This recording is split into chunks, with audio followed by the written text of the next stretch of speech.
Pues estamos con Juan Antón Maragall, director de la Galería Parés, bueno, y promotor, creo, de muchas galerías.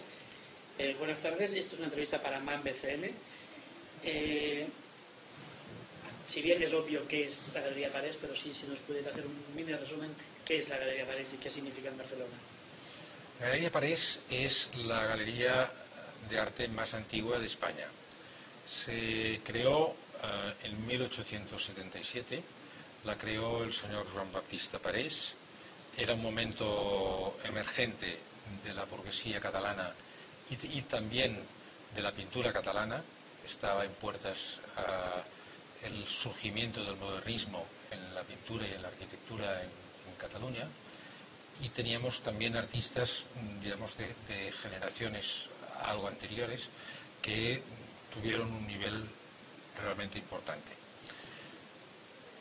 Así surgió la galería como una iniciativa particular que se fue desarrollando a lo largo del tiempo. En 1884 se creó el espacio grande de galería que hoy existe y que es probablemente uno de los espacios de galería de arte particular con luz natural más grande que existe en Europa.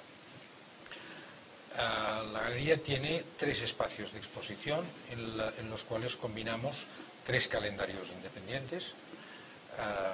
Trabajamos con 46 artistas procedentes no solo de España y de Cataluña, sino también del resto de Europa y algunos de más allá. Nosotros estamos especializados en la pintura que gira en torno a la figuración y el realismo. No es que rehuyamos otras corrientes artísticas, pero este es un poco nuestro mundo y lo que la gente espera encontrar en la Sala Parés.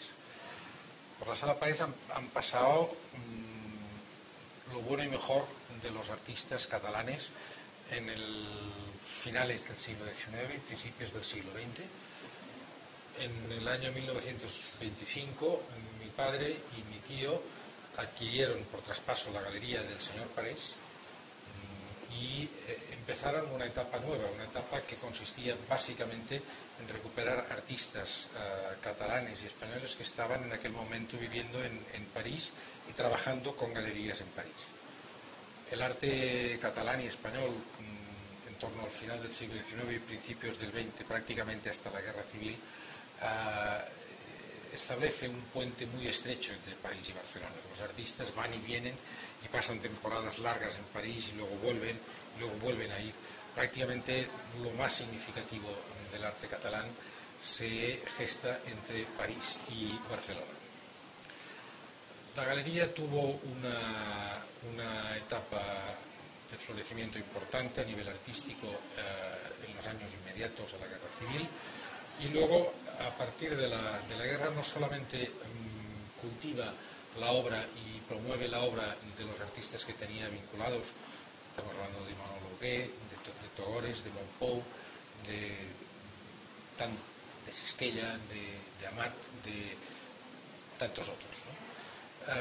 Sino que además trabaja intensamente en la puesta en valor y en la recuperación del patrimonio artístico de los siglos XVI, XVII y XVIII que después de la Guerra Civil en muchos casos cambia de manos, pasa a museos, gestiona colecciones artísticas importantísimas que en muchos casos se incorporan realmente en museos como el Museo Nacional de Arte de Cataluña, pero también el Museo del Prado. Ahora bien, su trabajo fundamental está con los artistas actuales de cada momento. En este momento nosotros estamos trabajando con 48 artistas de diferentes generaciones porque mantenemos una estabilidad, una fidelidad a los artistas que han trabajado con nosotros hasta que realmente acaba su ciclo creativo y también con artistas realmente emergentes en general, alrededor de los 30, 35 años.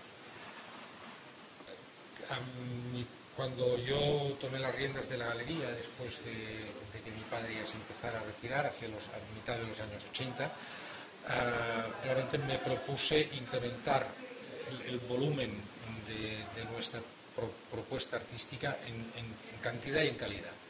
Y aquí fue donde se incorporaron artistas como Artigau, como Miquel Vilà, como Robert Limós y tantos otros que eran generaciones que de alguna forma no habían participado por ser anteriormente en la Sala Parés, por ser de alguna forma una figuración más moderna que la línea artística que en aquel momento tenía la galería. Esto además luego ha venido reforzado con la incorporación de artistas de nuevas generaciones que están trabajando mucho más en el mundo del realismo, en sus diferentes vertientes, metafísica, naturalista o más relacionada con el mundo de la fotografía o con el mundo del pop art, etcétera, que de alguna forma hoy son el grueso del contenido de nuestra programación.